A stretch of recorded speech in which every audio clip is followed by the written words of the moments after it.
Okay, let's get started, folks. Tuesday evening edition. And let's start off by putting some of these things out of the way. Typical problem.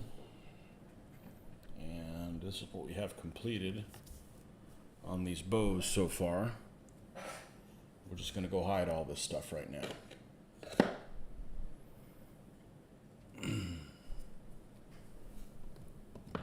And we've got one bowman left to do to make the two fast bow stands. So that's going to be our short-term goal to get done tonight, is to get him complete. Hopefully we can do that.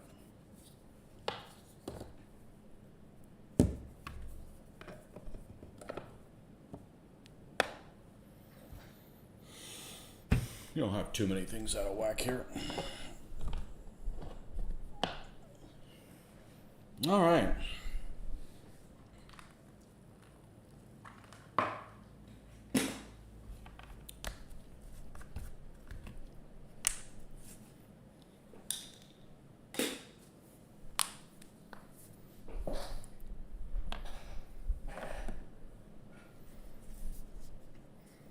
I'm going to set these guys off to the side.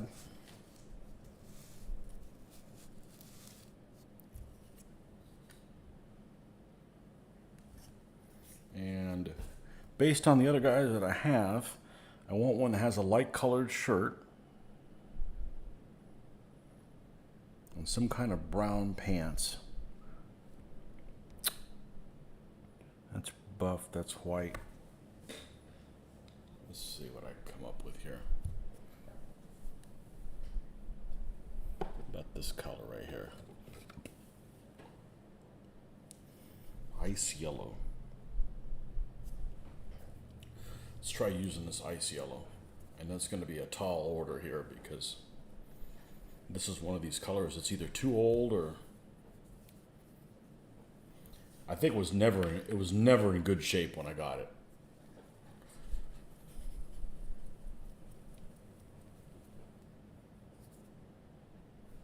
Yeah, it's not mixing. And I don't think a mixing ball is going to help.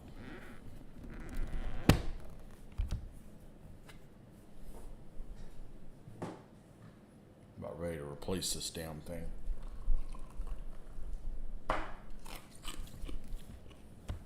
The papers. Okay.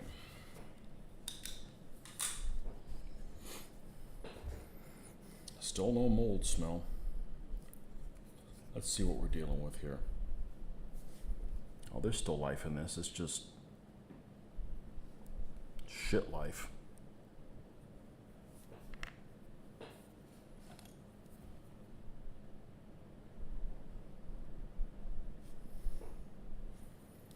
I have a feeling this thing was sitting on somebody's shelf for a really long time because it's not a very popular color. And this is one of these colors that when I sold some of my stuff on eBay 15 years ago or something like that, I had used the funds to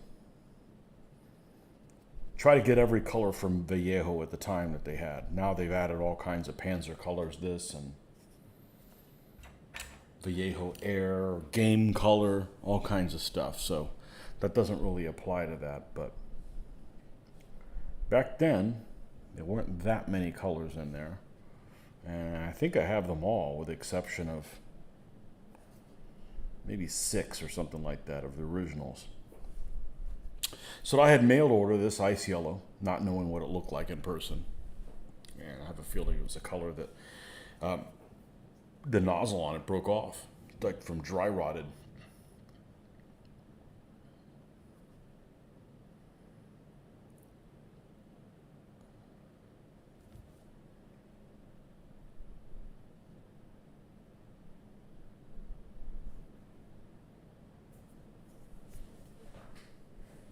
So that's going to be our goal tonight, is to get this guy done.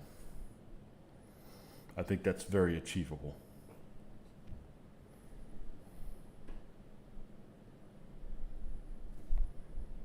And the next thing we'll do is we'll We'll spray these guys and mount them up. This will be the 6th and the 7th stand in the Army.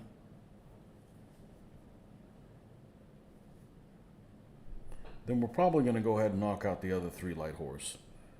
It's either that or work on the elephant. I think I'm going to leave the elephant for later on. I tend to like to do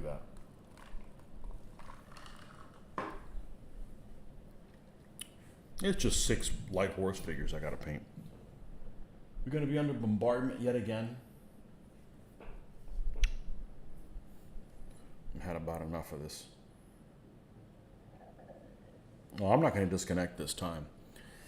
Last Sunday was it? I decided to disconnect, and as soon as I disconnected, it died down. So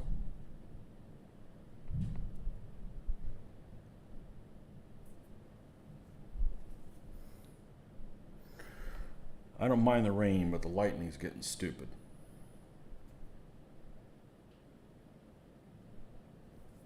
At least this time I already showered.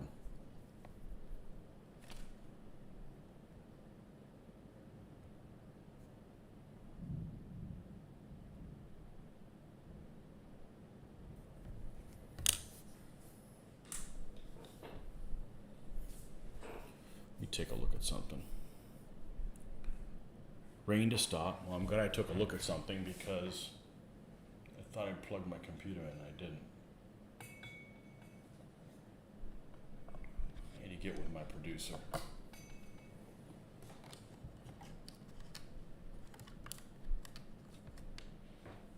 Okay.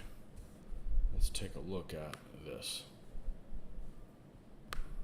Come on. Rain stopping soon. I don't care about rain. I care about the radar. All right, let me just do this for a second. It's quicker through the phone.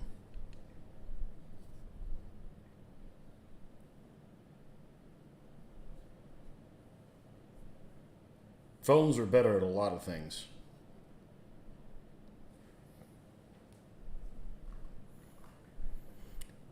Reading emails is not one of them. Rain and a thunderstorm ending in 26 minutes. Well, let me show me the radar.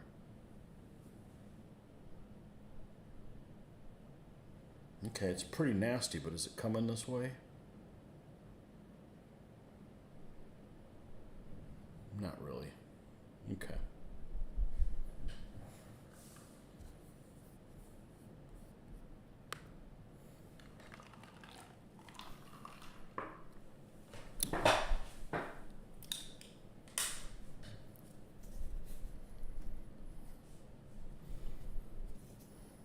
As much as I hate having lightning storms now, it's still better than having it during the workday.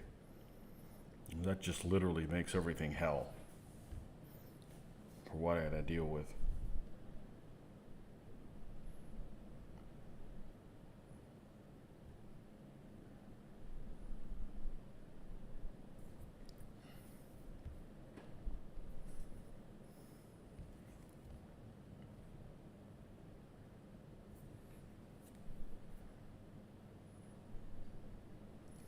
Well, we had our game night last night. We played some DBA, but 5 people showed up, so no filming. Really, 4 is the limit, and even that may be too much. It's becoming too popular.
Might be a slow evening. Yeah. Lost the one lurker. Yeah.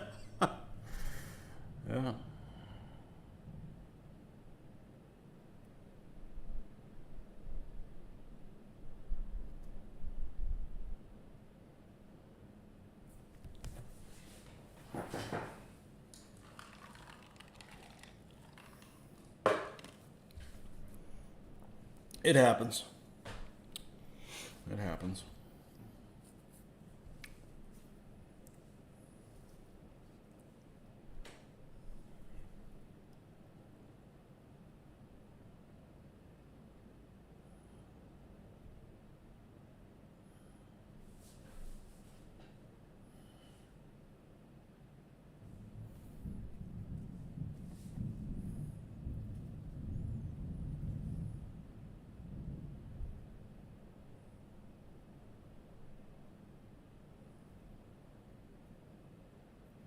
It happens, and it's been known to happen.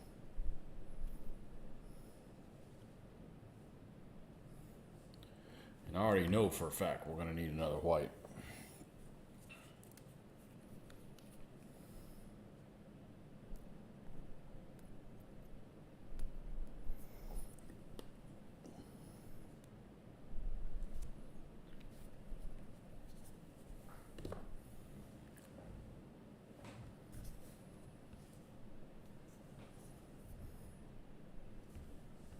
I mean, well, it is kind of early.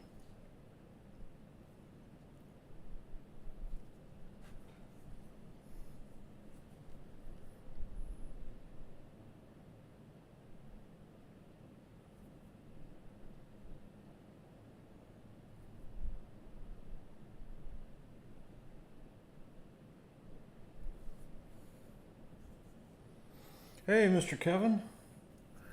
Welcome back.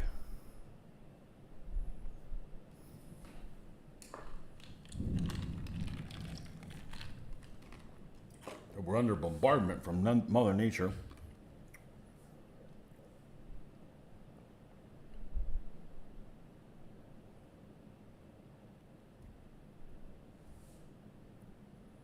I think just about every day we've had thunderstorms.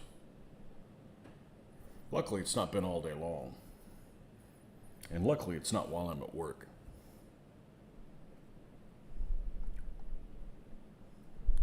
So I gotta go in and out and stuff, so I won't go out in the lightning though. Nope. People can wait. I don't mess with that.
Well, I don't think we need to go any yellower than this.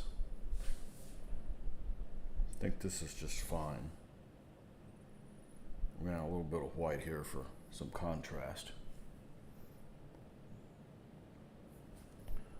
Contrast is your friend.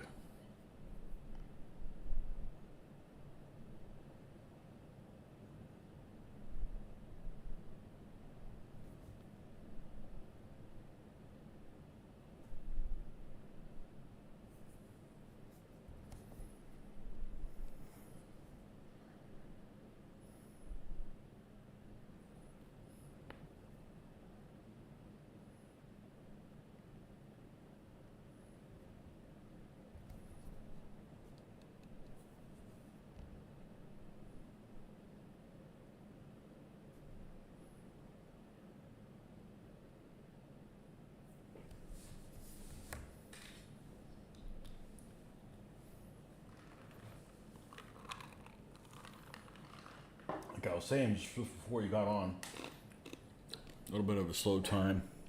Well, we've been only on 19 minutes, but usually take this long. Maybe some folks are still haven't made it home yet from work.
All right, pants. We got to do some variety of brown pants.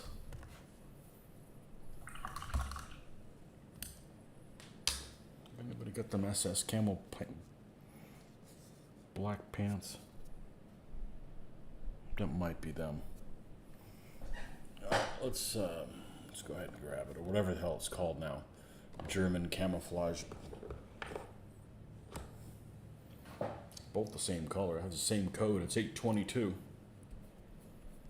Code 822. Same color.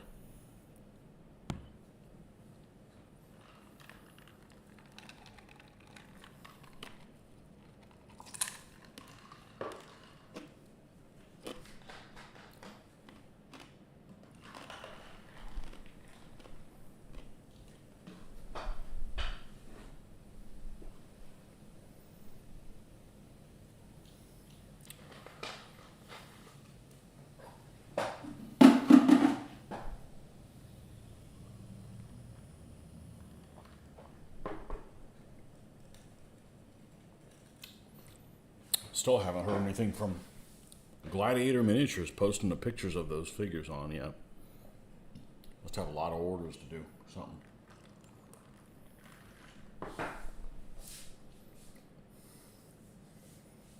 I bet they haven't sold very many of them with 0 pictures of them.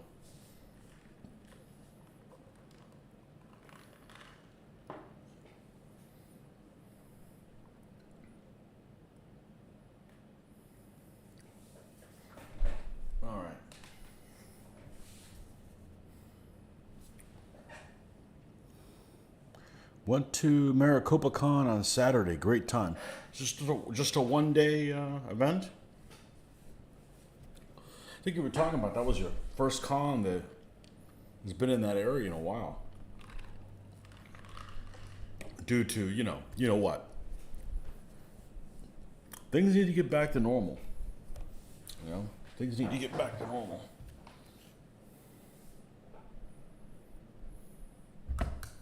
But I could tell, even at Historicon, there definitely was not the same amount of people there. For whatever reason. They just were scared to be around that many people, which wasn't that many people, or didn't have the funds to travel, or didn't have the desire to, or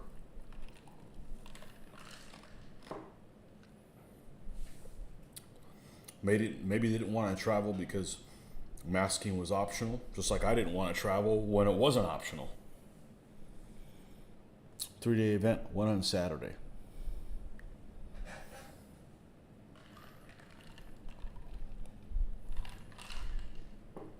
Yeah. The flea market at Historicon, the line to get into it was long enough as it was. Obviously, I never, if the flea market opens at 10, I don't wait in line. I'll be happy to get there at 10:30 or whatever, because I want to be able to walk in. The whole waiting in line and standing before you even get in the event, you know, the likelihood that they'll have something that I want is really unlikely.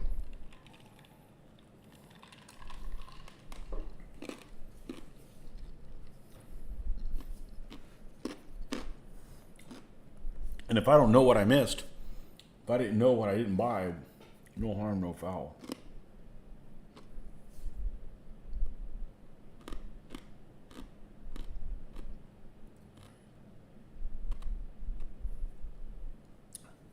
And Maricopa Con sounds like it could be all kinds of different events. Has it got fantasy and role play in it as well, or is it historical miniatures, or is it just all gaming from all different walks of life?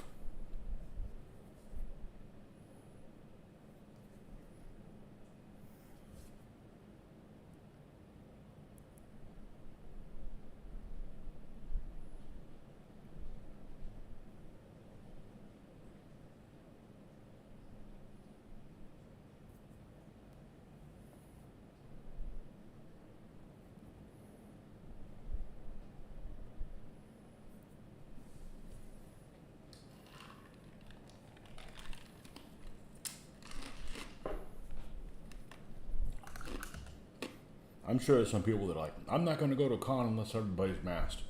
Just like there's other people that are like, we're not going to go to cons if you make me mask. Can't understand people. I go to socialize. I want to socialize in a room but the people wearing masks. Not my idea of a good time.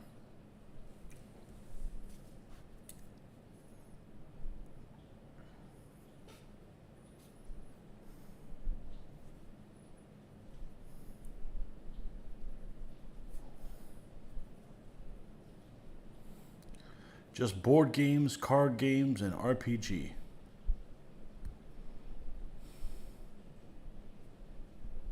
I think I prefer RPG to card games. I really don't like card games.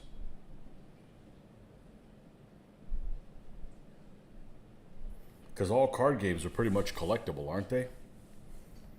So they make you want to like buy more packs, see what you get, see what you get. I mean, I guess you could buy them individually, but I don't have a problem with board games at all. Matter of fact, many of them look fabulous.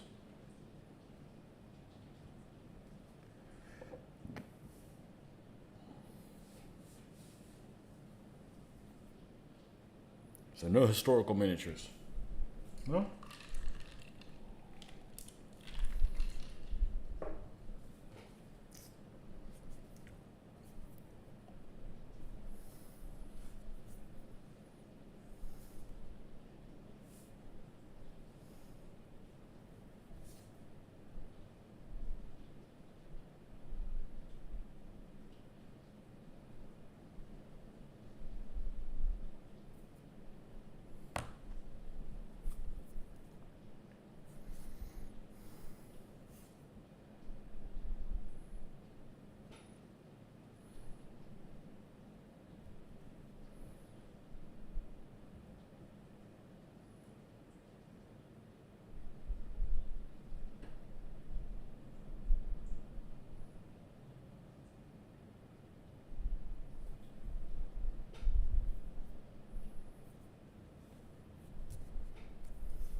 You were amazed there was no Magic the Gathering being played.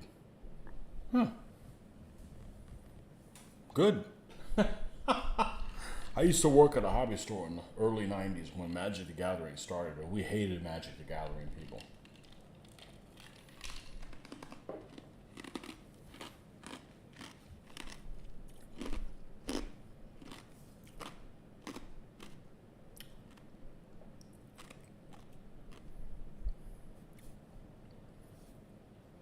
It's almost like a gambling addiction.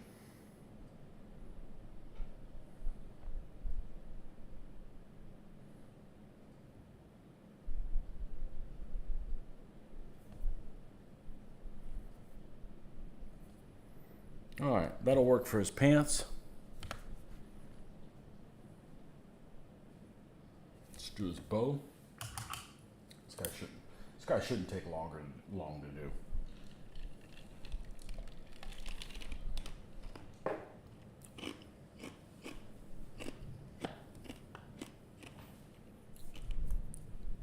And it depends on the person. I mean, some people are addicted to different things. I wouldn't be addicted to that. It's just not it's not in my personality.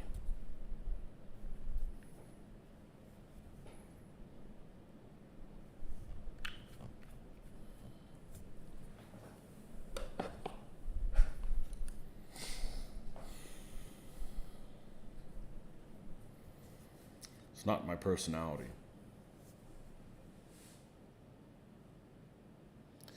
It's a miniature painting, paint and take 25mm fantasy. Okay.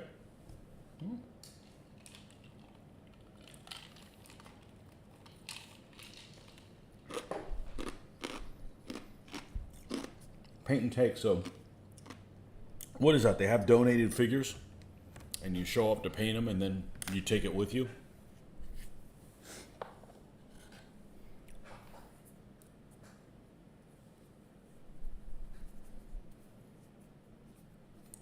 There was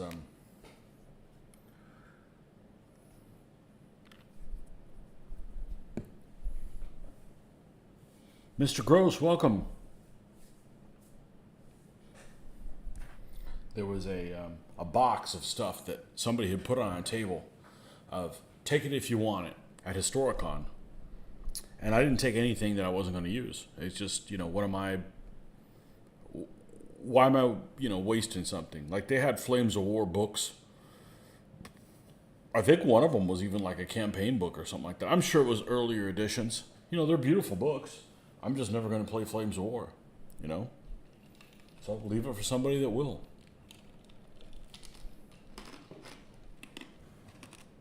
I did get some miniatures though. And come to think about it, I forgot about them. And I didn't notice them until yesterday. When I put them in my little box, I have a small container here. This is where like my movement markers and stuff is for DBA. And they're in here.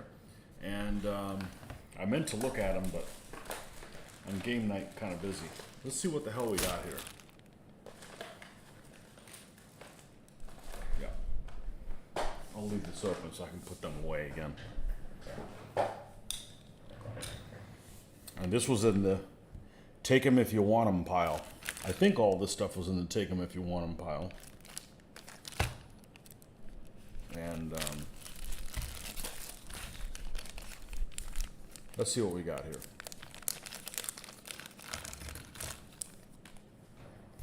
Oh, these are like the pilgrims and shit. Oh yeah, this is super useful.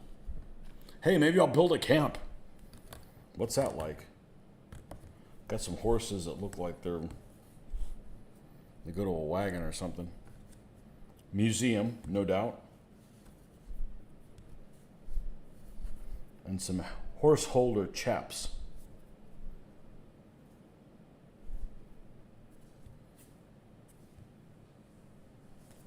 Okay.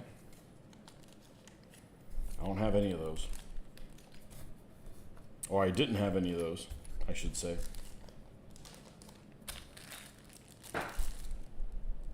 What do you got in here?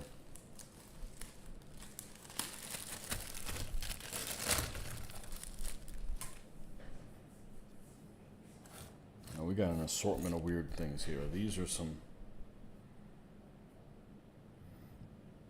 long spearmen, almost like for Low Countries. And then we've got a guy on horseback.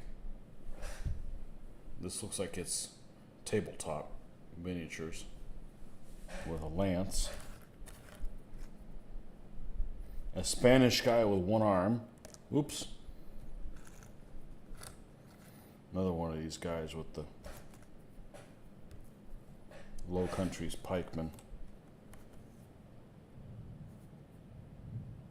Very minimalist Greek style archer.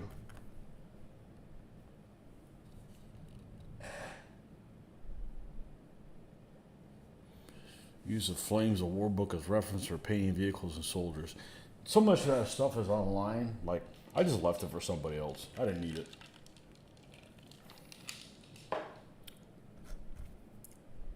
This guy's also missing an arm. Somebody had a fetish for taking people's arms off. Look, another guy missing an arm. Another guy missing an arm. This guy missing 2 arms. What's going on here?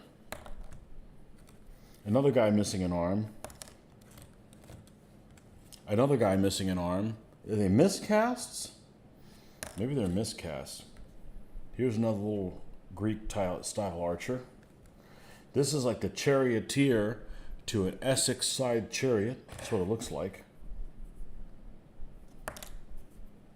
And then we got 2 of these guys that look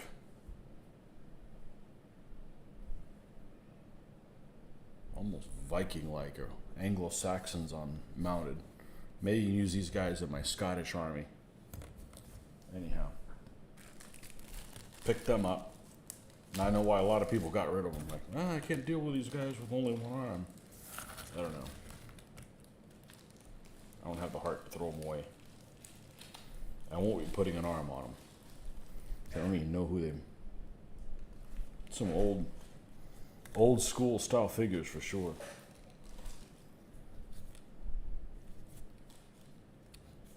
Here's part of an arm, but that's just the forearm. Something sinister was afoot there.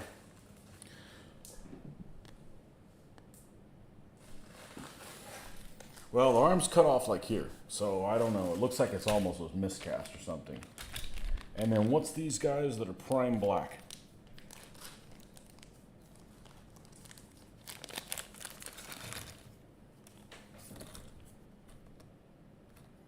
Some kind of slingers.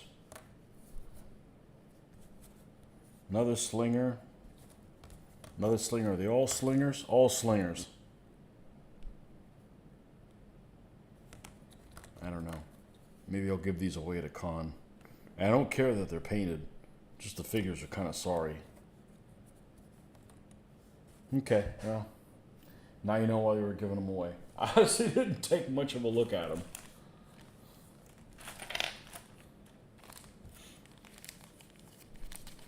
Cav guy look like Sarmatians. The first Sarmatian looks like somebody used armless figures to modify other figures. Have you? You were in that dire need for arms? I don't know. Anyhow, I saw those last night. I like the horse holder guys.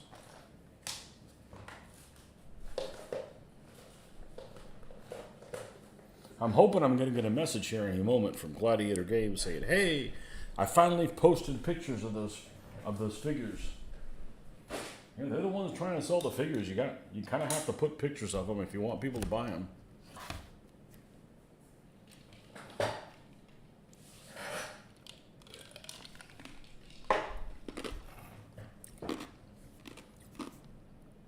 The bow.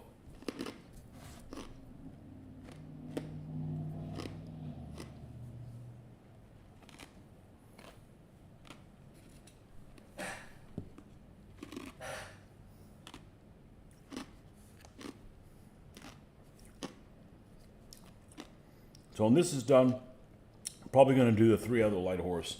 Then we'll jump on the elephant.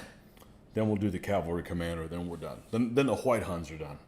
We're still going to do Hunnic things, but that's what I need to get done for the convention.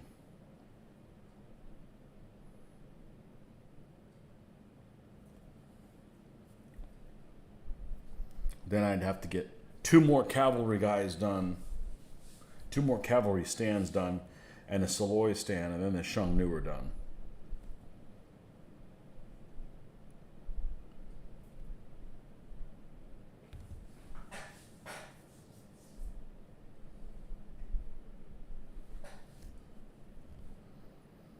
I've never replaced any arms. I have replaced a head, and I'm telling you what, I was really nervous doing it, and it worked out fine the first time I tried it, but I was really worried.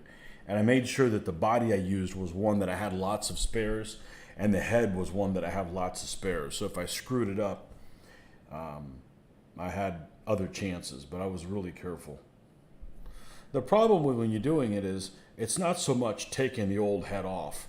It's taking the new head off another figure, and when you cut it, not cut enough of the neck out that he basically ends up with no neck. But it worked out just fine, you know.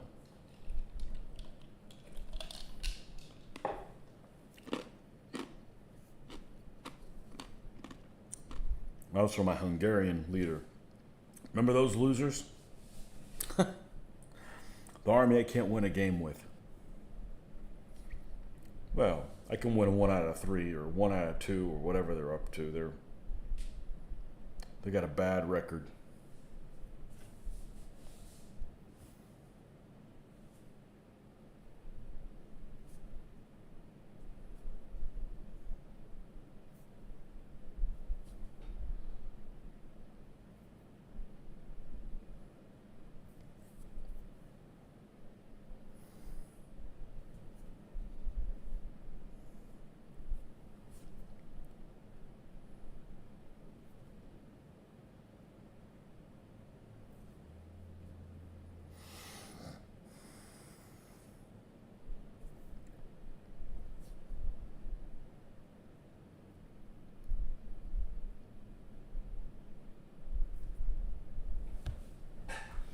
Hey, Rhett, you did a Numidian light horse standard bearer arm swap.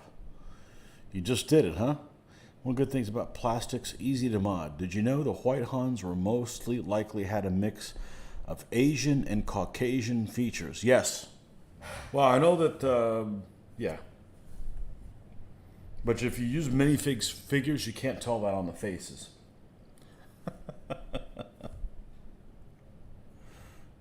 And I'm not making specific White Hun light horse. The light horse will be Shung Nu, Attila's guys, and White Hun guys.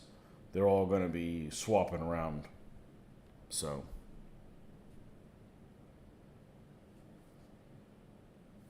Yeah, I actually looked it up the other day. I'm like, why are they called White Huns? Because of the color of their skin.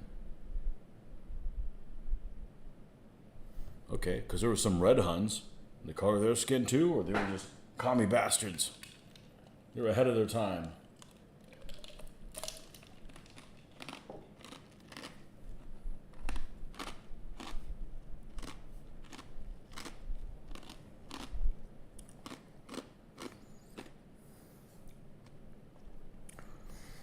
I've come across many people that are Mongol lovers, as I like to call them, but nobody who's a Hun lover.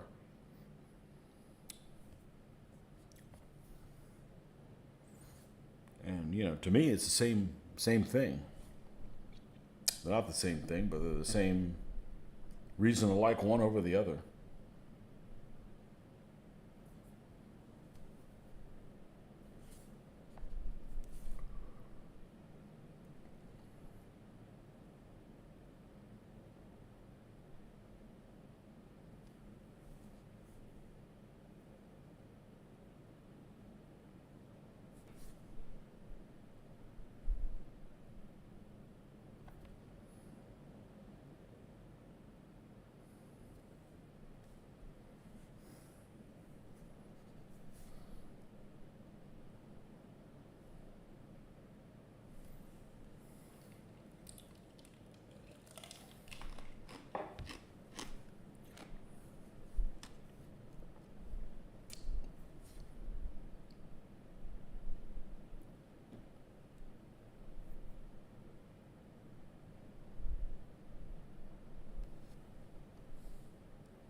Both from Mongolia, or thereabouts.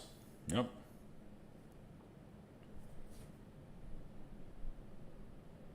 Well, just for these foot bowmen, there's nobody out there that makes foot bowmen for the Huns. There used to be a company called Camelot Miniatures out of Italy.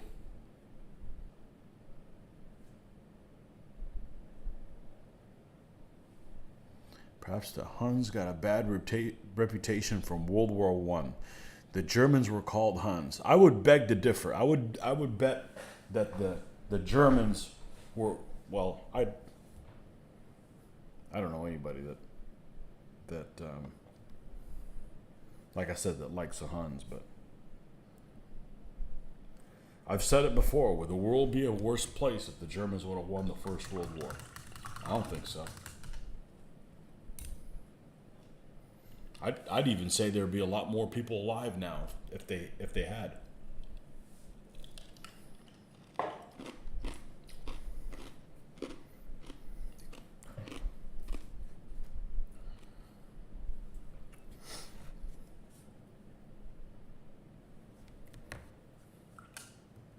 Get this stuff off of it.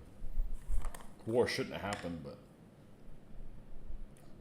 that goes for most of wars, doesn't it?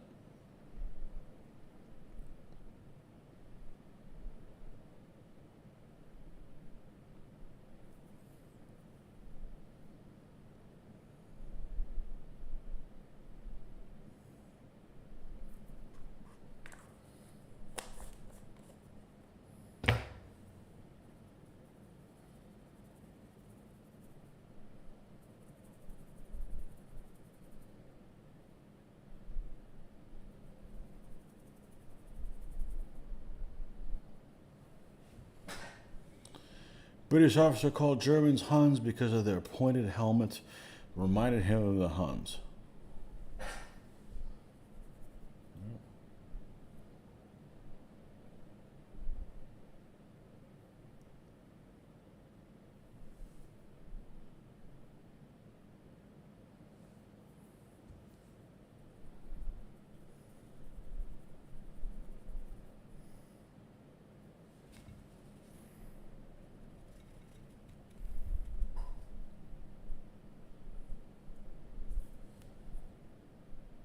I think we got all that crap off of them.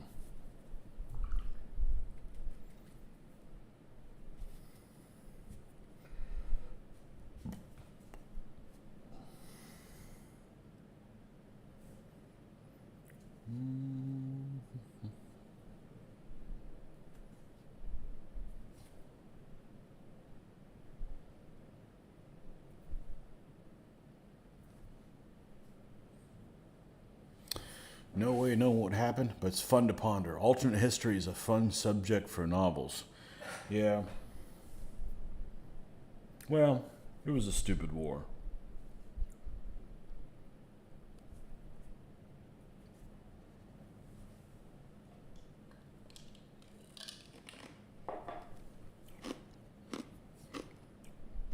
Maybe they wouldn't have been reasonable if they would have won after 4 years.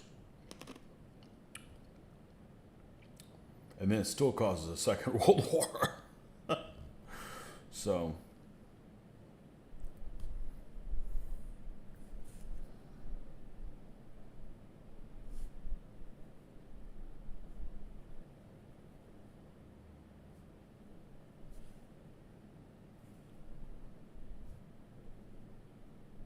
that's my favorite alternate history scenario. I'm sure there's others, but that's the main one because it's, that was just the other day, so to speak.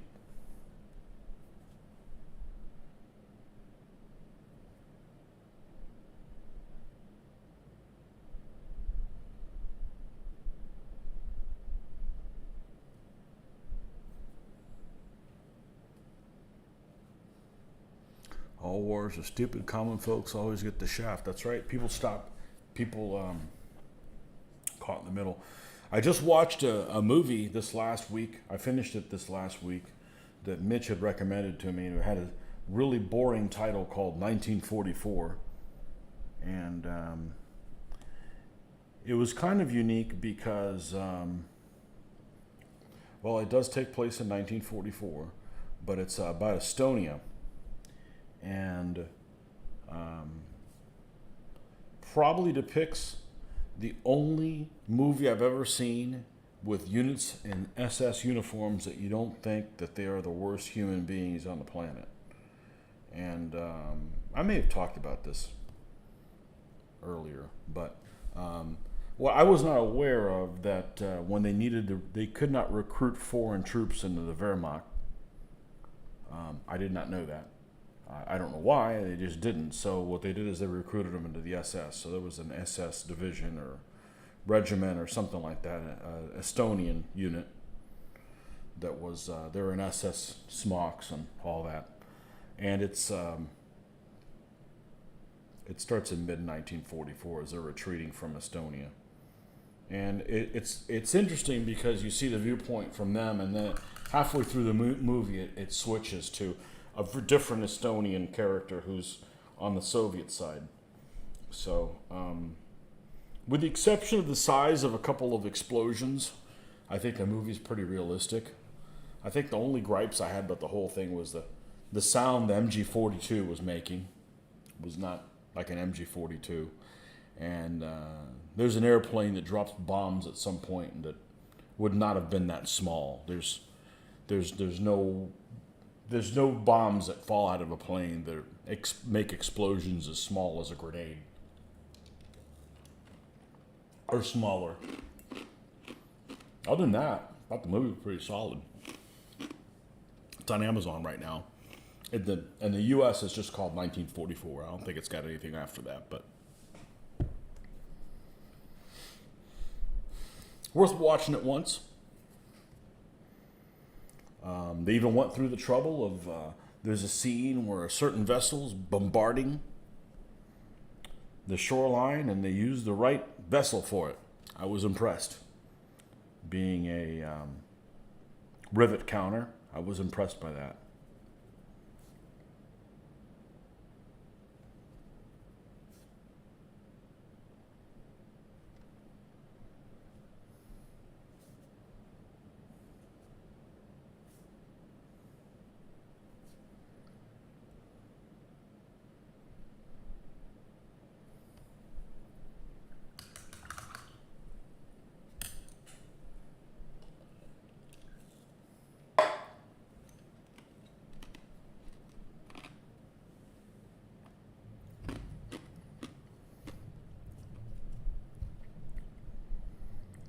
I've seen a lot of stuff this last week, 3D printed. It's really tempting. I'm not going to be tempted by it. I've got to use up the stuff that I've had for 20 years. SS troops of the armed forces of the Nazi Party. They were counterbalanced against the German army. Thanks for the heads up. We'll check it out. It's worth watching. You know, there's a girl in there. It's cute too. That helps. Hey, it never hurts. It's worth watching once. You know, somebody else recommended. What's his face? Nordic had recommended the Forgotten Battle. That was pretty good too. They're similar. They're similar in that they're kind of low-key movies that kind of flew under the radar. I didn't know about either one of them, and they're both worth watching. I'd say this movie's probably more realistic than the Forgotten Battle. The only thing I don't like about this movie, I just remember the thing I don't like about it, and it's unusual to run this. It's dubbed. It's unusual to encounter movies that are dubbed, but it is dubbed. So, you know, I'm going to put on subtitles anyways. So, their mouth doesn't match with what they're saying, but it bothers you a little bit at the beginning, and they just forget about it. So,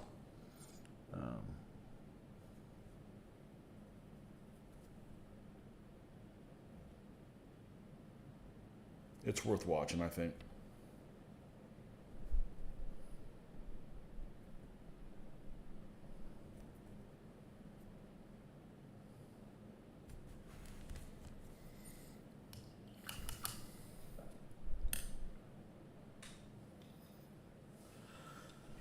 All right, let's get some water. I'll be right back.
Japan shelled U.S. West Coast. One sub lobbed a couple of rounds.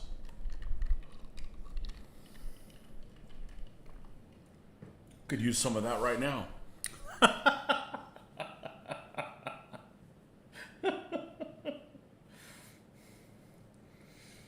Yeah, I think it was just one submarine.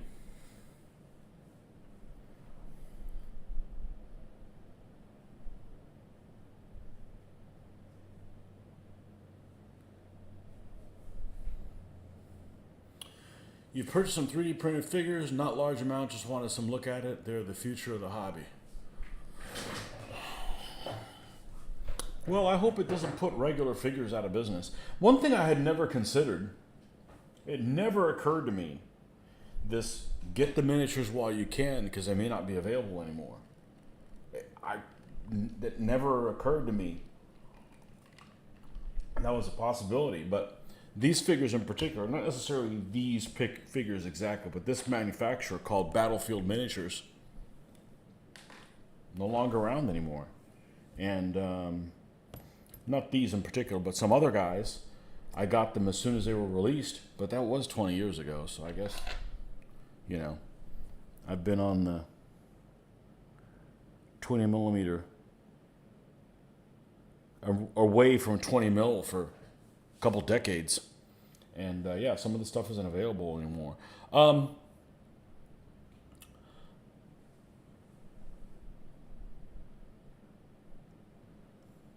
Yeah, if they're as durable as the skeletons that I've gotten, I'm okay with it. They just need to be cheaper in price because the stuff that I've seen plastic figures with multi-pose figures, they're too expensive. It's too expensive to have a pack of plastic figures that's $47. It's way too expensive, Didn't you see the comedy in 1941 had a Japanese submarine shelling an amusement park? I did. I saw it once. I saw it relatively late, so I probably saw it when I was in my 30s. I don't like John Belushi at all. I'll be honest with you. There's just some people I just don't like, and I never liked him.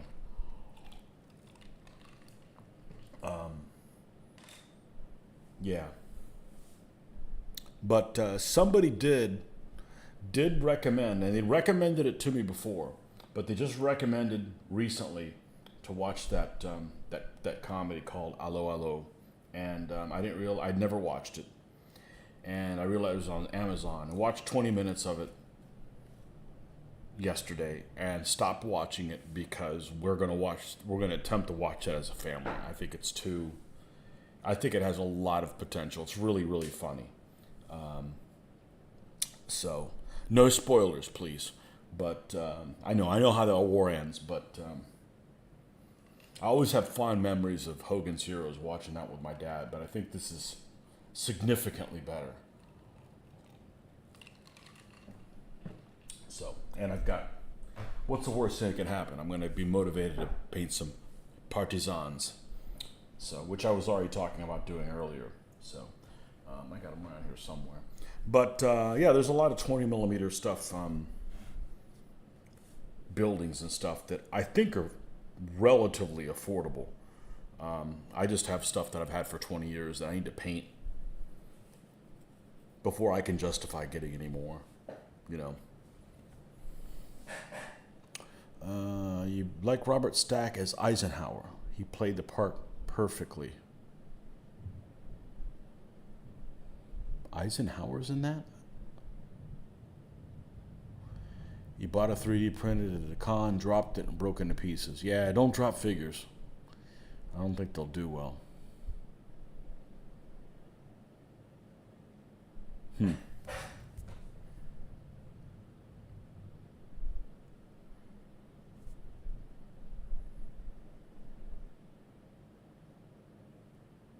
Okay, time to do the fleshy bits. There's a guy selling stuff on eBay, and he's got some resistance fighter stuff. And what I really like is he's got some civilian vehicles. So yeah, we'll see. I gotta earn it though. It's not gonna take the place of this. It's just something else to do on the side. I said I either want to do the Victorian stuff or I'm going to go back to my World War II roots. Part of me wants the Victorian stuff to work out, and part of me doesn't want it to work out. So, yeah, I still got these guys to refurbish the basing onto modern. I painted these guys 20 years ago, and the figures still look. I mean, they need a dull coat on them, but I keep saying I'm gonna redo the bases while I have the goop out for something else. So we'll see. See how good I can make them look. They might look too good, and I just need to take it in really small, bite-sized chunks. I don't want to create some huge scenario. I'll be like, okay, let's paint 6 guys and play a game that involves 6 people, because it is low. It is a low figure count game. But I painted a couple Russian vehicles I had for 20 years. Really crappy, old school type models, and I was really happy with how they turned out. So I wouldn't mind doing some more of that. Mixing it up a little bit. Yeah, Tom Selleck was in a movie with Eisenhower, where he played Eisenhower. I don't know that you could. He'd be very convincing, looking wise, but.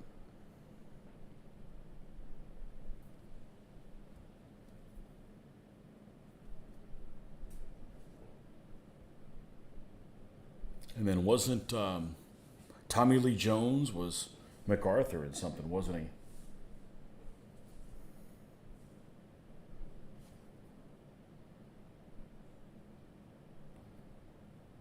Some Japanese surrender type movie that he's in is MacArthur.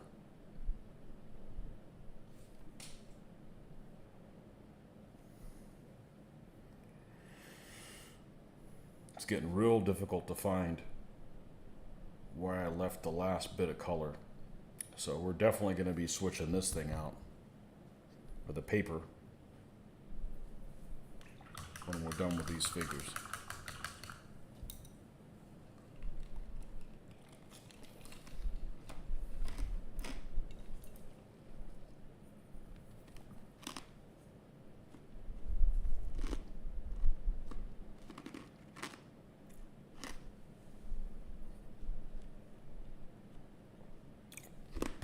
Did I not plot Sunny skin tone? Maybe I didn't.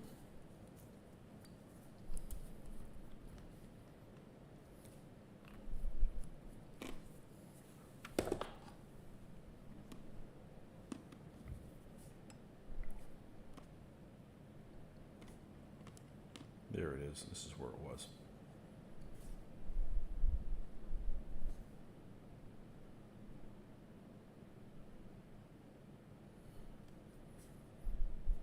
Sometimes people's representation of them doesn't work really well.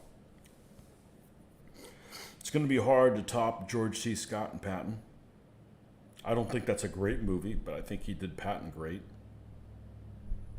Except his voice. Luckily, he didn't speak like Patton. I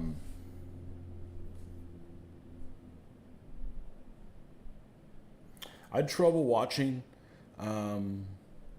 Hey, good evening, Jeremy. I had trouble watching the Finest Hour movie because I couldn't buy him into being Churchill. Physically, he just didn't do it for me. So I gave up, and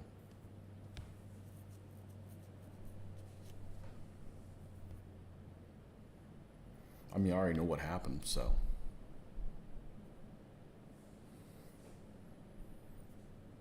Select TV miniseries. Yeah, it wasn't a movie, that, huh?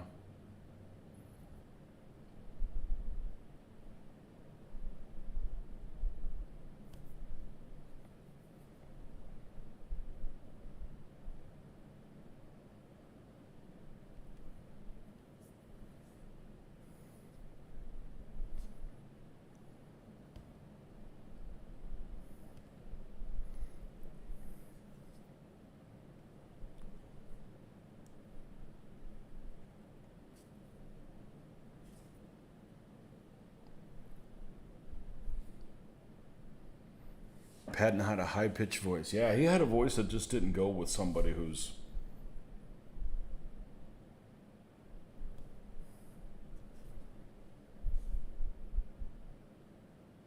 You wouldn't think he'd have that voice.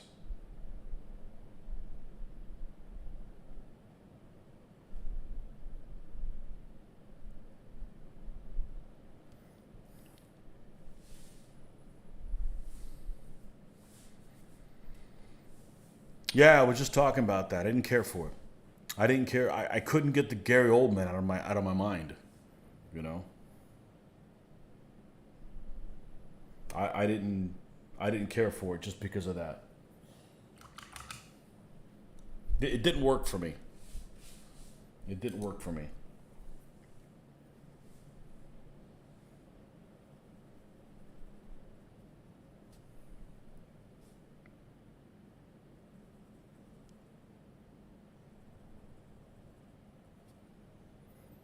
But then I'm not sure who would be the right cast for that. Maybe there isn't one.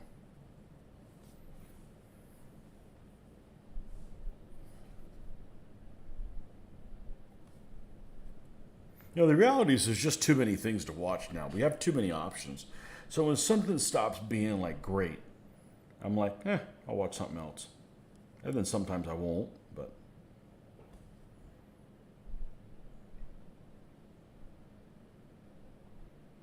I did watch a good 40 minutes of the movie, maybe 30 minutes, and just couldn't get into it. I was distracted by, oh, he's a good actor.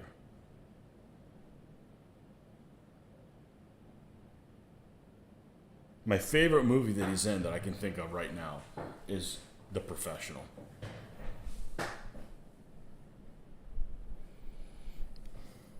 Leon the Professional. Classic.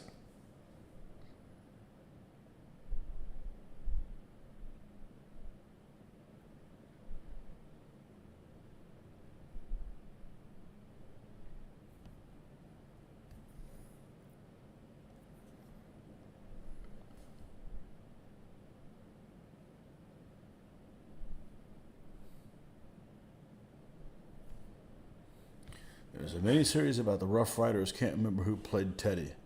Good job, though. Another stupid war. Another stupid fabricated war.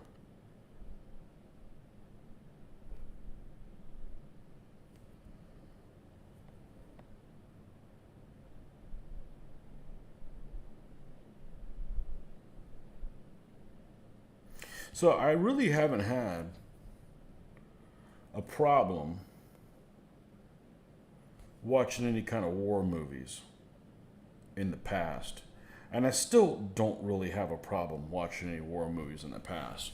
But somebody gave me a recommendation to watch that movie with the series here recently with Chris Pratt called The Terminal List. I just don't want to watch that stuff anymore. I don't want to watch these wars these shows that, and like I watched, I don't know, 6 or 7 seasons of Homeland and really enjoyed it.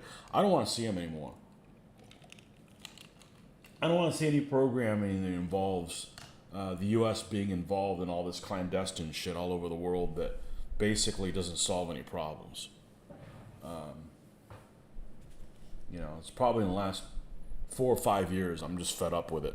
So I'm gonna go back to 19th century or some other time period because, and I don't know anybody really that's in the military now that's, it just bothers me that, we don't learn by our mistakes. That's as current event as I'm going to get. But, I'm watching this show the other day and I'm watching it with my daughter and I'm like, I don't want to see this. I don't want to see this anymore. It just pisses me off, Tom Berenger played Teddy. Huh? Cool. Tone of war movies has changed from heroic to more critical of war. It's okay to be critical of war. I mean, there have been critical war movies for some time, but I don't really follow current events at all. I'm kind of an agnostic. Media's kind of done that to it for me. I don't really follow any of it. They tell you this is going on and that's not going on at all. So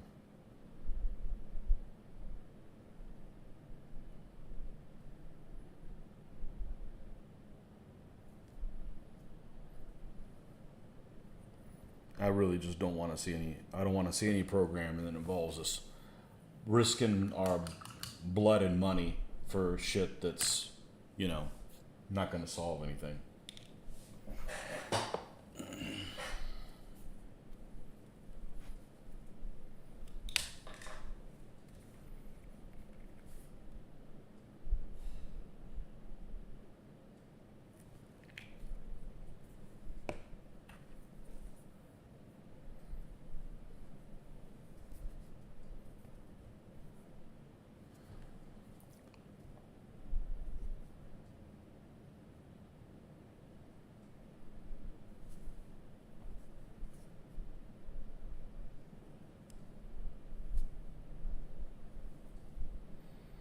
All Quiet on the Western Front is a classic anti-war movie that's realistic.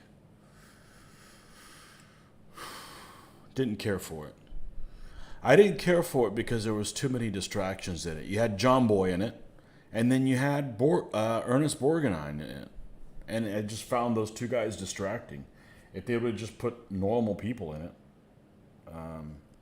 There's lots of movies that are anti-war and I think do a good job out of it. I can't think of any right now, but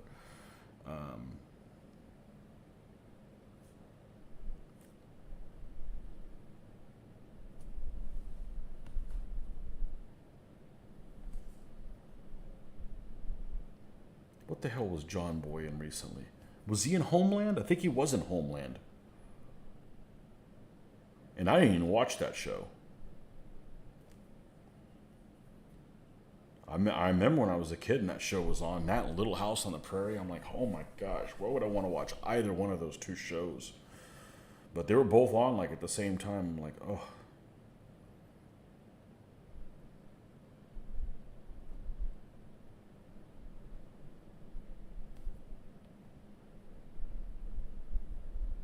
Sergeant York was on one time. I saw it one time.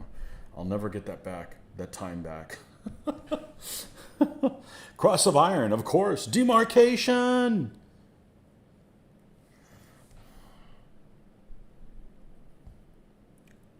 I'm going to have the little song at the beginning of it stuck in my head.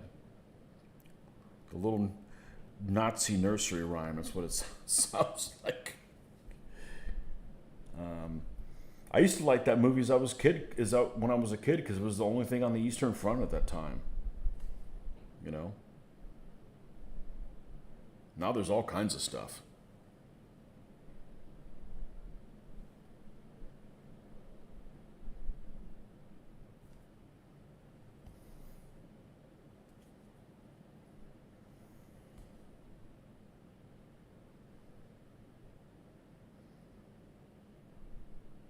The movie that I watched again, or the series that I watched recently that's really good, and I think it's still on Amazon, and I had seen it before, was Generation War. I thought Generation War was really good. And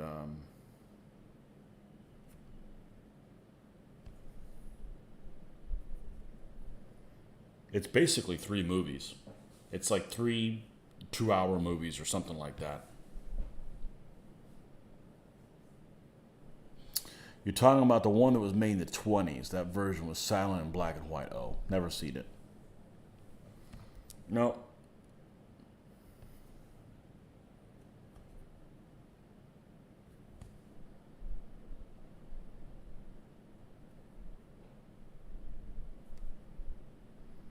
Okay.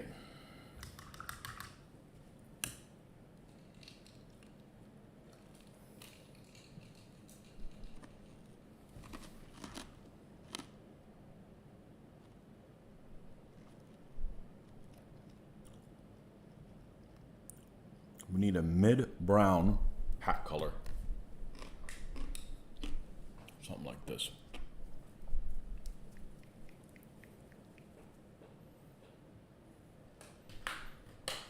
Yeah, I don't think it was either.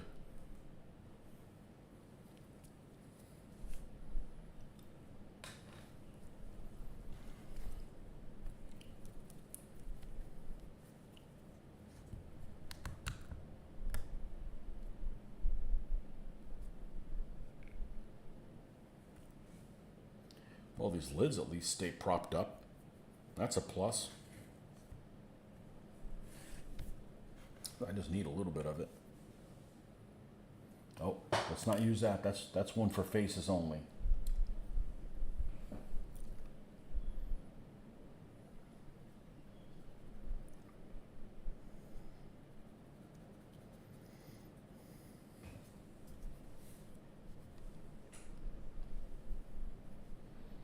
Tom Hanks makes excellent war films. I wasn't a fan of Greyhound. I wasn't a fan of Greyhound. Thought there was a lot of hokey shit in it. Unnecessarily hokey shit. The whole enemy submarine captain speaking to him through the microphone. The distance when they showed that was off on things. You know.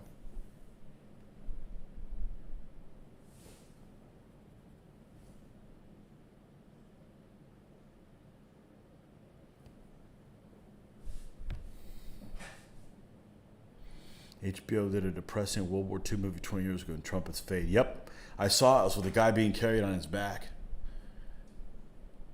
Yep. I think that was in cooperation with somebody. I'm not sure that it was HBO. It was in cooperation with somebody else. I want to say it was with... This is going to sound really strange. I want to say it was some... a Mormon combination with something, because I think like the main character was Mormon in there. It's some... I know that sounds really strange. I know I'm not making this up. But it's some kind of a combination, and they actually have a couple of them like that. That are tied into each other. With Trumpets Fade, and I think there was another one.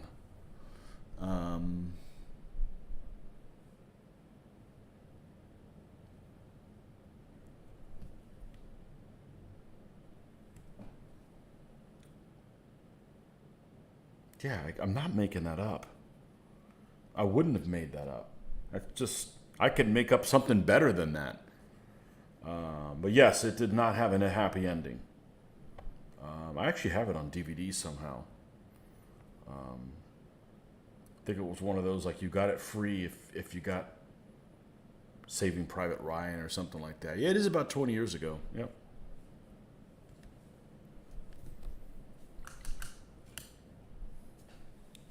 I gotta look that up. That's gonna drive me bananas. Let's see.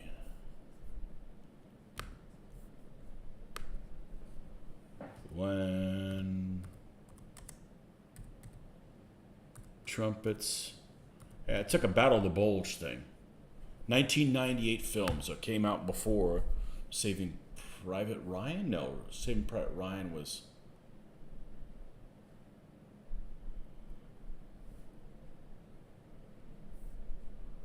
It is an HBO movie. What am I thinking of?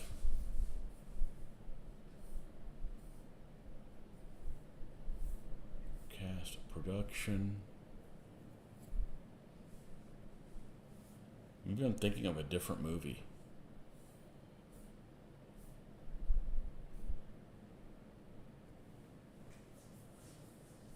Hurtgen, okay, is that before Battle of the Bulge, right?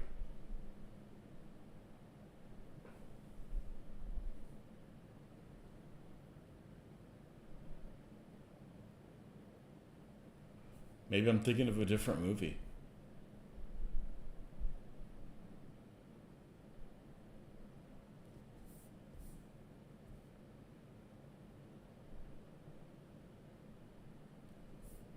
I gotta look at this up. World War II movie Mormon. Saints and Soldiers, that's what it is. Okay. Maybe I just need to watch both of them, as I don't remember. Yeah, and that one was 2003. Yeah, and there's other Saints and Soldiers movies, that's what it is.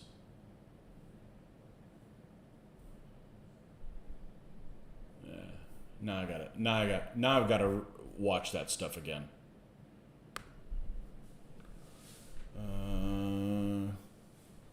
Band of Brothers in the Pacific were excellent. Greyhounds are good parts. Love the surface action, some of which are based on actual combat. The Pacific sucked compared to the Band of Brothers. It just did. It hopped around too much. It's still good, but compared to Band of Brothers, just Band of Brothers is excellent. Just really, really good. I think that Band of Brothers is so good, and some episodes are so good that some episodes seem really boring because other ones were so. The Carentan episode, like episode 3, is excellent, and then there's a couple of them in the Market Garden that are really good. I think the challenge for war gamers watching war movies is sometimes we know more about the history than the movie, and it doesn't meet our expectations. Absolutely, and well, I'll speak for this war gamer. We want to see equipment and tactics in action. That's what we want to see. That's what I want to see. I want to see, a German half track. Okay, is it painted correctly? What markings does it have on there? Okay, what are they using? All right, how are they dismounting out of it and spreading out their? That's the stuff I want to see, right? I don't care what the storyline, and I certainly don't care what the agenda of the filmmaker's trying to get across to us. I'm like anti that. Just show me what's going on, and that's what I like to see. That's why I only saw it one time. A movie that people are very split on is Thin Red Line. I remember seeing it, and I wanted to see A, and I got Q. So I hated it because it was not what I wanted to see at all. And some people loved that movie because maybe it was what they wanted to see. But yeah. So I want to see stuff in action. I basically want to.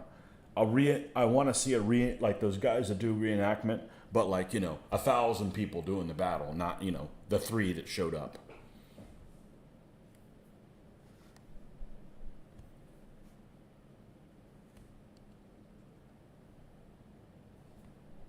Yeah, I didn't like the Pacific because it just didn't spend too much time in one place. It hopped around all the characters, and 11 Band of Brothers, a reference that most of them had for their commander, reverence. Okay, and when you see his interview and see the pain he had for all the men he lost, yeah.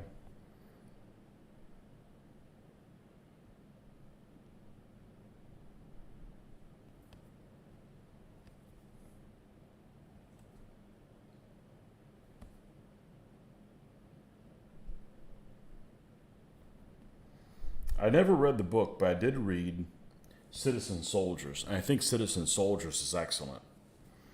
Citizen Soldiers has a bunch of little vignettes of different, almost like heroic actions that happen in different places.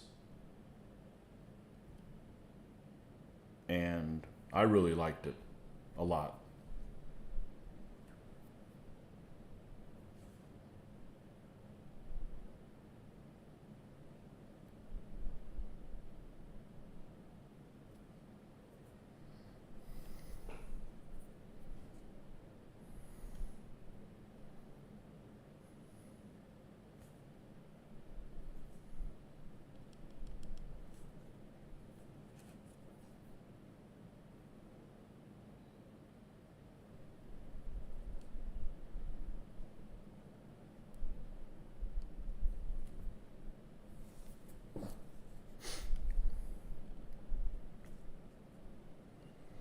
That one episode, that one scene in the Carentan one, where it starts off with their on this reverse slope of this hill. When they get to the top of the hill, there's Carentan, and they've got all the forces are split on other on both sides of the street leading into town, and then once the combat starts going, it's like a lot of it is like from a combat infantry guy with like a video camera following them through the house and stuff as they're clearing it, and that I want a whole movie of just that. That's what I want to see. Like they break down the door, what's in there, cupboard, knock the cupboard down, that kind of But then that's the kind of wargaming I like to do. I like that ultra skirmish kind of thing.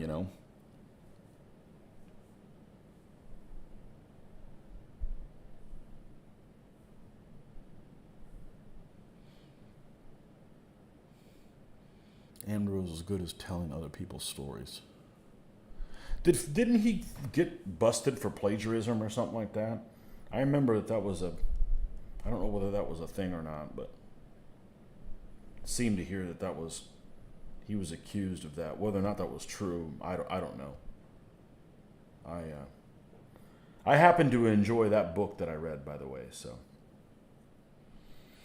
landing on tropical islands is disjointed. Did you pay attention to what the Marines went through? I only saw it one time, and I'm a big World War II person, but I really am not. I don't care about the Pacific. I'll be honest with you. I don't find it very interesting. Um, I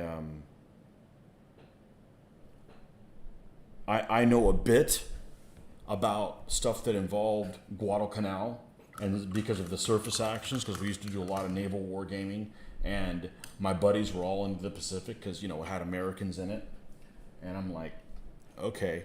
But after Guadalcanal, honestly, it gets pretty boring. It gets very one-sided. Like the Flags of Our Fathers that I watched that one in Letters to Iwo Jima back to back, and I thought the Iwo Jima one was better just because it showed a different viewpoint. But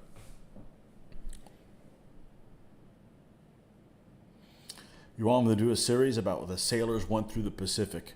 Not if they're going to use the wrong ships.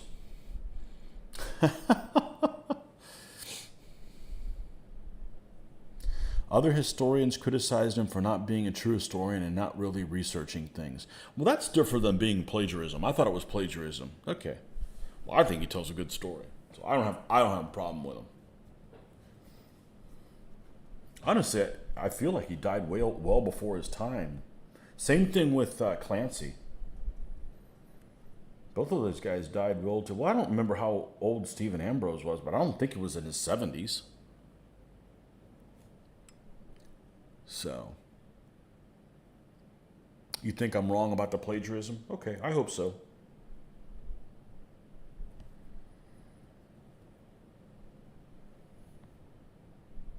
When I hear the word lawsuit, I tune things out. I'm like, only people that win lawsuits are lawyers. Yeah, I'd rather not hear about them.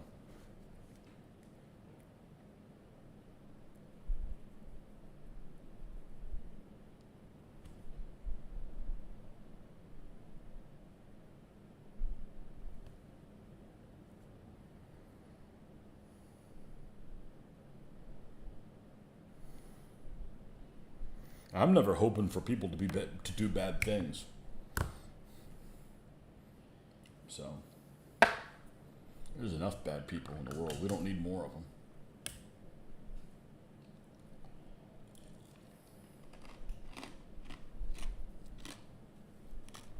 Oh, about the Pacific? What about the Pacific? Well, I don't find it, it doesn't interest me. I find it too one-sided. Like, I don't care to wargame it. I've got Japanese troops. If I painted them for skirmish, I would either do something I'd probably either do New Guinea or Burma. I wouldn't do, Guadalcanal. I read the book on Guadalcanal, and that's a brutal book. And it's almost like I went in like saying like, man, the shit the Japanese had to put up with. And I'm not necessarily sympathetic to them, but they'd send them with not enough supplies, go around to the other side. You think that it would be like, it's one way and it's kind of in a different direction. I don't know. I think that was an excellent book. Richard Frank? Yeah. That's one that I read all the way through. That's an excellent book. That's an excellent book. But not everybody is interested in everything. I've said it before. I don't care for American history. I don't. I'm already American, thank goodness. I'm just not interested in American history. So, like, if I was going to do World War One, I would not do American troops with World War One. I would do French and Germans or something like that. If I'm doing like land or something. Just found an article saying he was accused of copying another book. Seems he admitted to the mistake, or copying a quote from the book and not crediting it. Copying it. Okay, that could happen.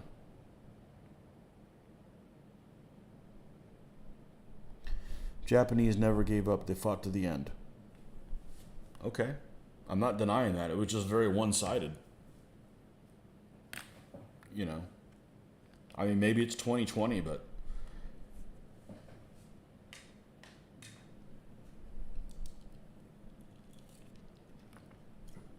my Japanese interest is vehicles. I like their vehicles now. That's it.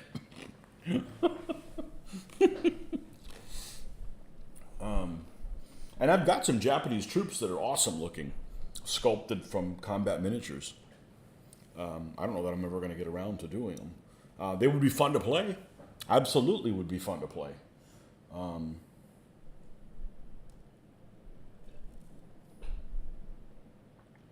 Just, you know, you don't have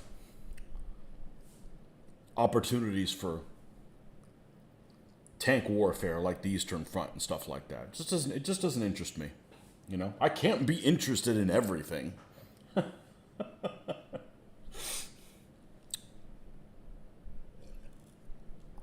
Didn't say it wasn't important or poo-poo necessarily the people that, you know, the veterans that fought. Obviously, it was important to knock them out.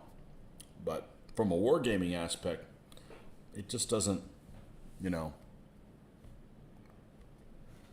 the whole, hey, it doesn't matter if we sacrifice, as long as we sacrifice ourselves, doesn't really lend well to. Now, I do like the Axis and Allies Pacific one. That's my favorite Axis and Allies one, actually. You've done Serbs versus Austrians. Okay, that's cool. And Austrians versus Russians would probably be okay.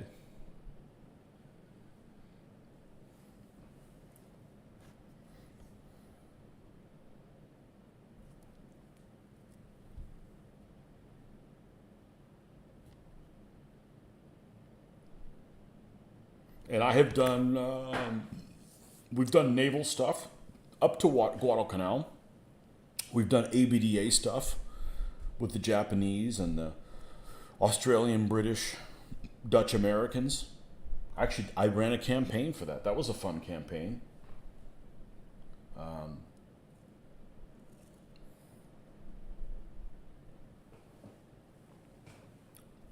But like World War II naval, like in the Pacific, it all becomes about carriers. And, you know, not saying that was the wrong strategy, but I want to see battleships duke it out.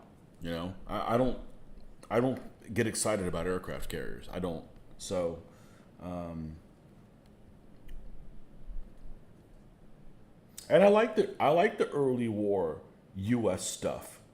You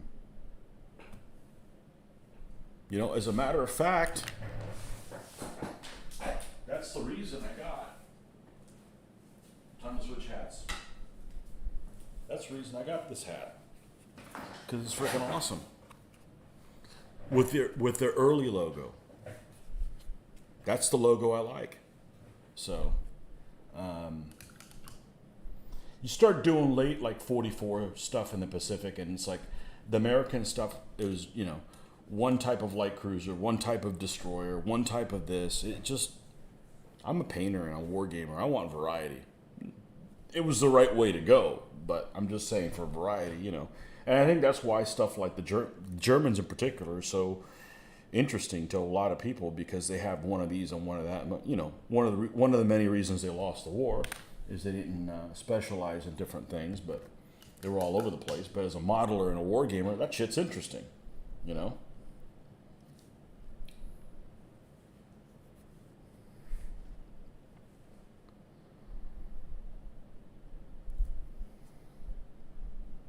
As a painter and a war gamer, that shit's interesting.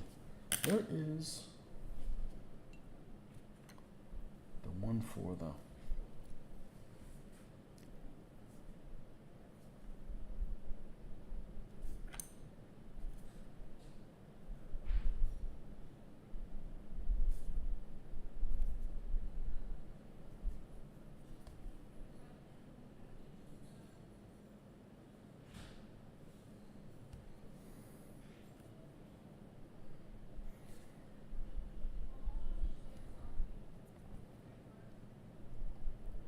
Gotta do his little hair.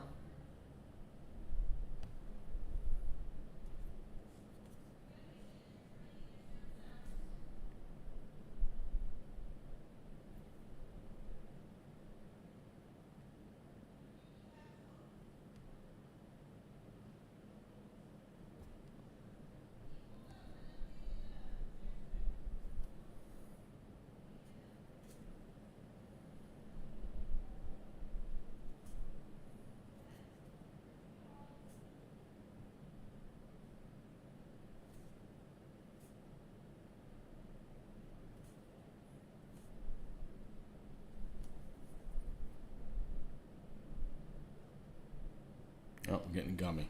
Oh, I think the daughter's here. Hold on one second. I need to make sure that we're on the right schedule for something.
We got about 15 minutes.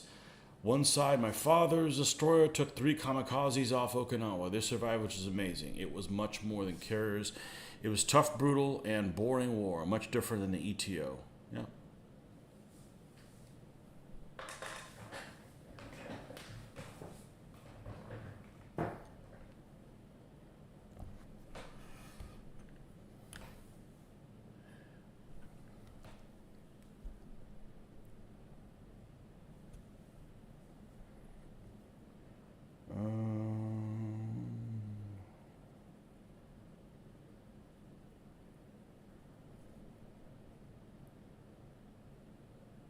I think we need to lighten this up a little bit more.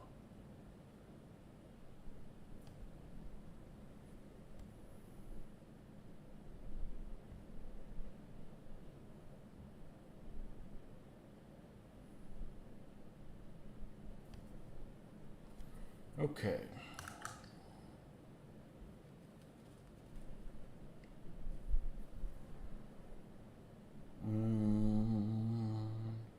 I think this guy's going to need some light colored boots.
You got to put this little thing that his bow goes in, the little place where his little arrows. Maybe we won't get this guy done today. No, we'll get him done in the morning, if not.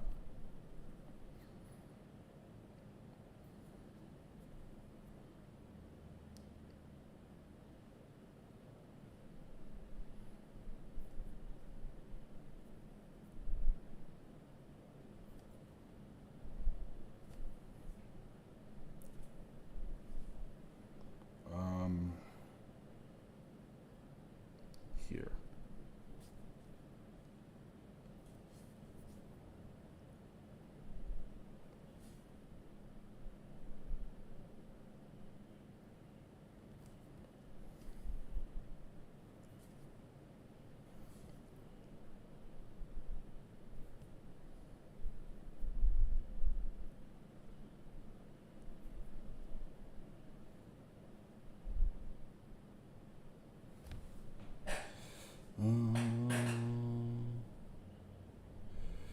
Which Ambrose is being accused? Steve or Hugh?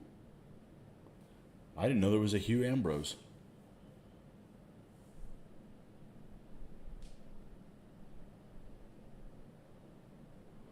He was dead before the Pacific.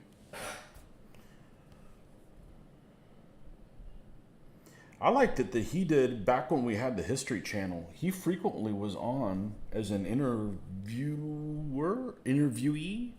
He was being interviewed. And I liked his demeanor. You know?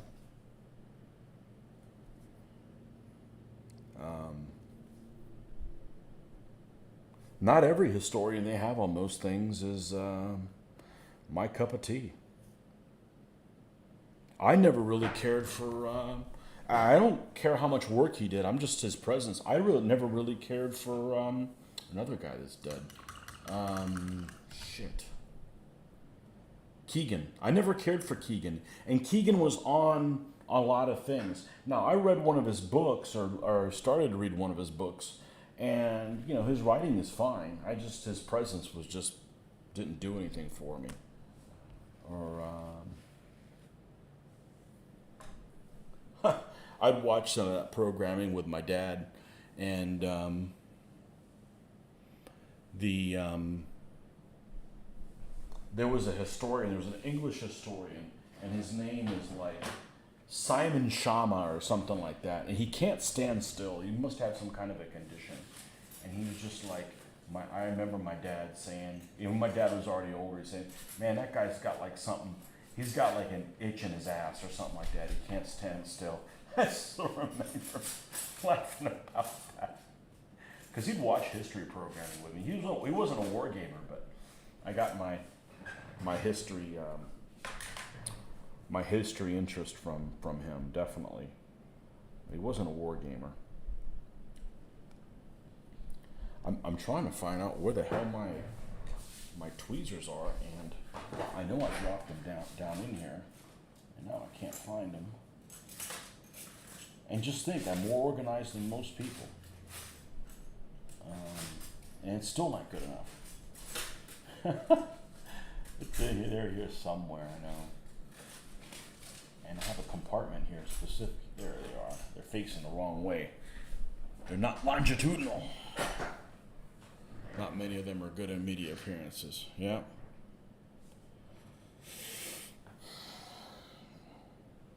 Stephen Ambrose died a long time ago. I mean, he died well before his time. I don't think he was 70. Yeah. No, I like that. What would I say it was called? Citizen Soldiers? I think it's an excellent book. I never read Bad and Brothers. No reason to. Just watch the movie. I've got the movie on DVD. It's excellent. Or the series. It's excellent. It's so good. It's so good that some episodes just are boring as crap because some episodes are so awesome.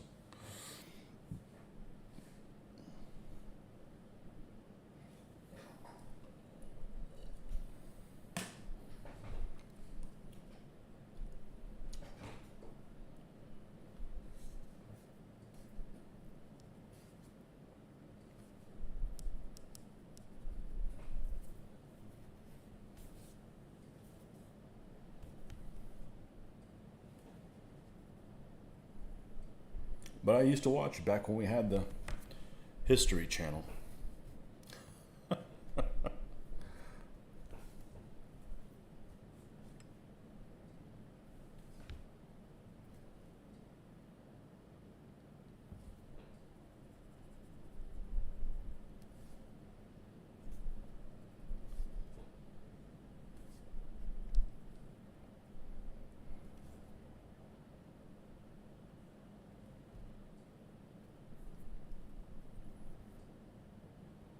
But I don't want to watch it. I don't want to watch any military stuff after World War II. It disappoints me. I shouldn't say makes me angry because I don't have anybody that's been in the service. But it's really disappointing. So, lived to 66. Yeah, that's way too young to be dead. Wish I had been more with, so I could have asked my relatives more about what they did in World War II. Had a great uncle who was a bomber crew. My grandpa was an airplane mechanic. I don't have anybody that was in World. My dad would have been. See, would he have been? He would have been old enough, but he was just in another country at the time. So my dad would have been. I had an older dad. He would have been old enough.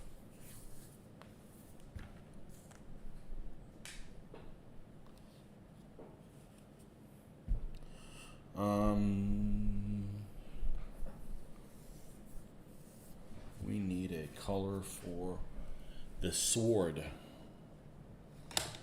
Your grandpa's adopted brother was in a tank crew.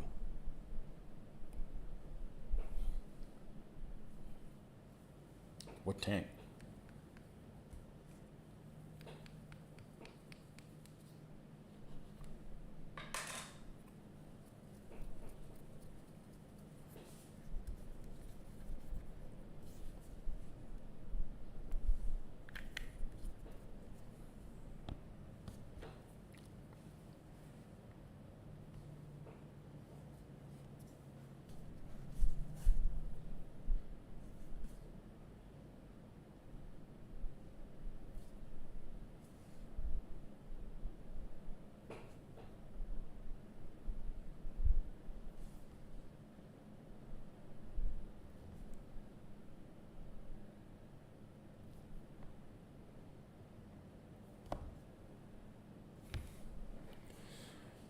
I'm not sure how much they would have talked about the experience. Father-in-law did not talk at all about his experience in World War II. Yep. When I used to work at a hobby store in the early 90s, there was still quite a few World War II vets that would come in. And I talked to several of them, and their experiences ranged dramatically by what they, their demeanor about it varied dramatically. From one guy that was willing to talk about it, and, he didn't necessarily have a problem with the people he was fighting. He kind of disassociated with it. And one guy in particular, they didn't have anything nice to say about anybody that was Japanese at all. Even to this day, I don't blame them. People trying to kill me, I hate the bastards. It makes sense to me, I think he was in a Sherman. I think if he was in a tank, odds are he was in a Sherman, yes. Mr. Hamilton, welcome. Mr. Hamilton. Yep. And, so their experiences varied tremendously. And,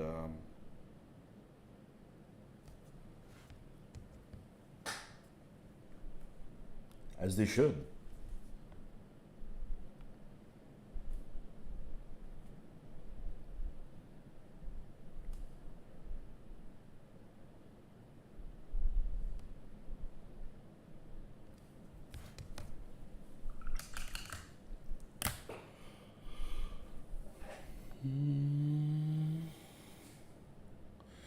You have your grandpa's uniform jacket from Army Air Corps. Cool.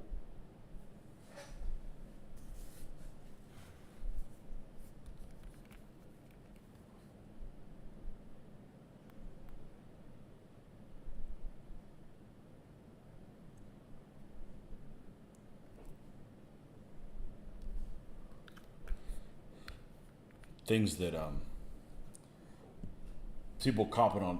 A couple people had commented on the walkthrough video that we did at the games at Historicon, and they said, "Hey, there aren't very horse and musket games, or there aren't very many colonial games." Or the other thing that was kind of strange that I actually saw a game of, and it's kind of a forgotten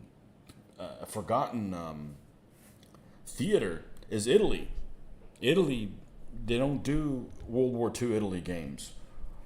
It's just kind of forgotten. Obviously not by the people that were there, but But there was the Little Wars guys put on a game for Italy, which was kind of unusual because, in my experience, that's just kind of a forgotten thing.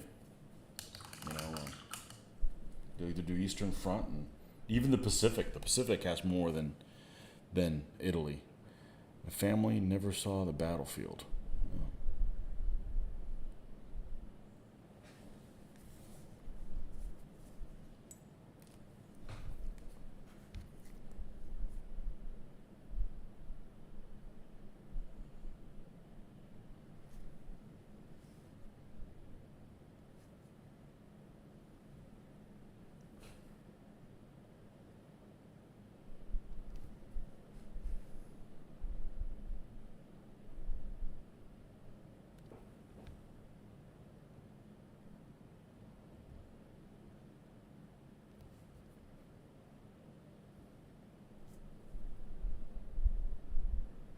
Okay, well, we got the little box that the little bolts and shit go in. They look like bolts, but I guess they're arrows, obviously. Well, I guess we'll paint them until I get interrupted when it's time to watch our show. Talk was fought in the hills and mountains. I think you meant Italy was fought in the hills and mountains. Yeah, it's just I've never seen anybody game it. I never see anybody game it.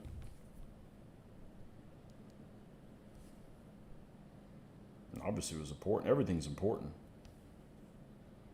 The other thing, never seen anybody game. Actually, I have seen people game Italy. It's just not very often. What I've never seen anybody game is south of France. What is it, Operation Dragoon, where they landed like in August or whatever? I've never seen anybody game that.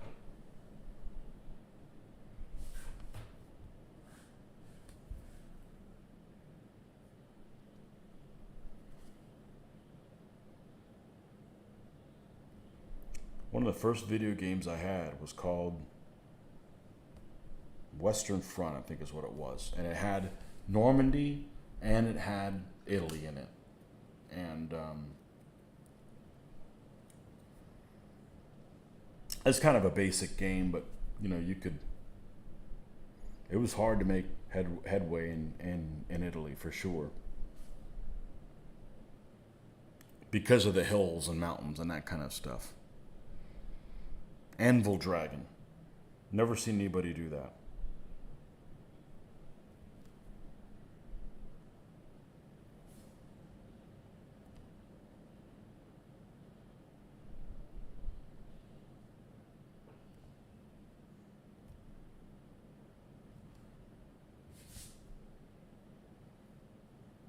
Never seen anybody do that.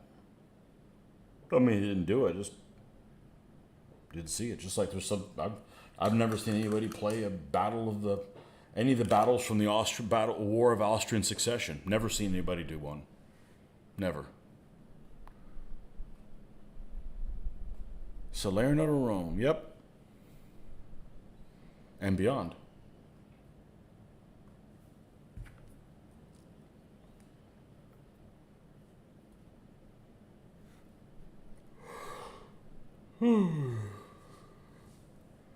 I did.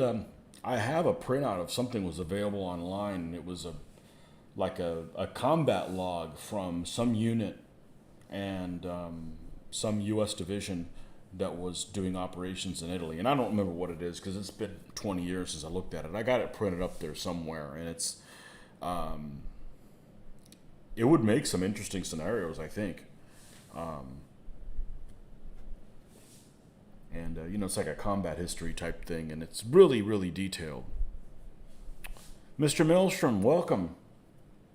Man, kind of late, and it's kind of late because I'm going to have to sign off here probably the next 10 minutes for sure. I'm going to watch a family movie, but sorry about that. But that is going to happen. I'll stay on here until I get recalled, and yeah, trying to put the final touches on this little bastard. this little Hunnick bastard.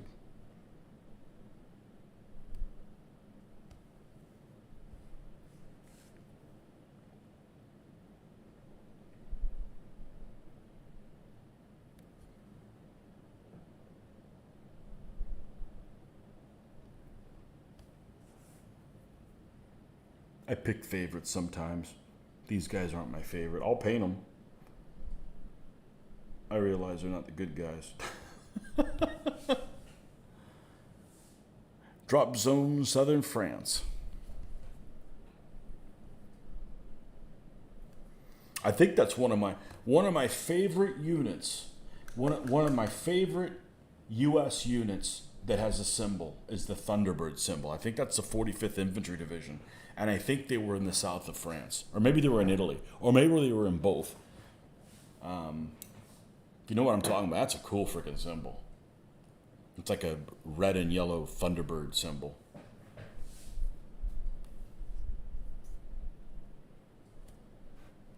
"45th Infantry Division." If I remember correctly. If I remember incorrectly, well, it's been many years.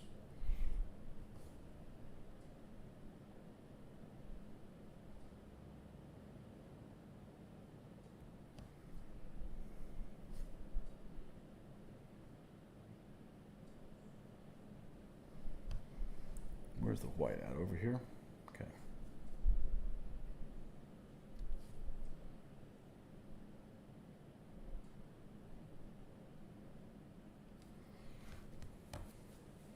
Let's get some. Did we save some of that medium color brown? Nah, it probably already dried up already.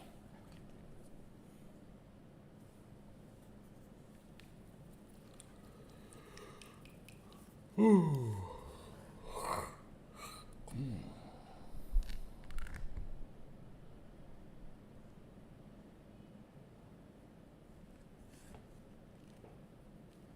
Mornfang Brown. Just invent words while you're at it there, Mr. Citadel. Fluff speak.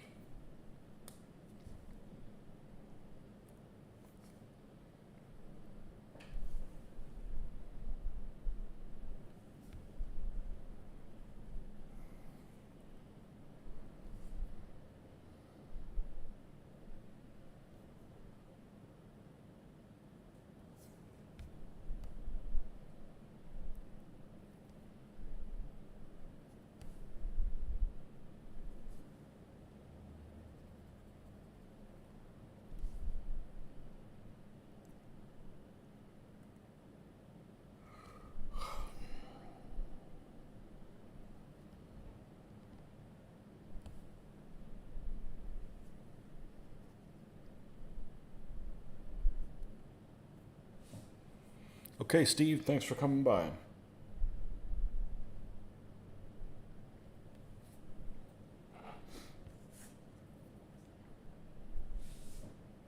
Actually weird to do any television stuff in midweek, but you do what you can when you can.